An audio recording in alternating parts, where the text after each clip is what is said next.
নমস্কার, কেমন আছেন সবাই? আজ বানাবো চাপলা মাছের বাপা।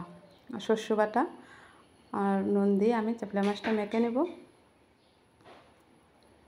আর একটু সরিষার তেল দিয়ে দেব। সরিষার তেলে রান্নাটা ভালো হয়, সাদা তেলে একদমই ভালো হয় না। আর যারা একান্ত খান না তার জন্য ঠিক আছে। হলুদ গুঁড়ো দিয়ে মিশিয়ে নিলাম আর সামান্য একটু তেল দিয়ে কড়াইটা ঘুরিয়ে নিয়েছি। এবার মিশানো মাছগুলো দিয়ে দেবো। একটু ঢাকা দিয়ে দেবো, একটু সময় আন্দাজ মতো সেদ্ধটা হয়ে গেলে জল দিয়ে দেবো।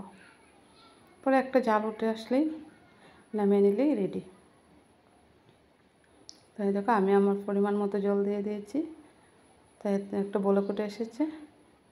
তো নামিয়ে নিব, রেডি চাপলা বাপা। একটু কাঁচা সরষে ছড়িয়ে নেবে। তো কেমন লাগলো অবশ্যই জানাবে।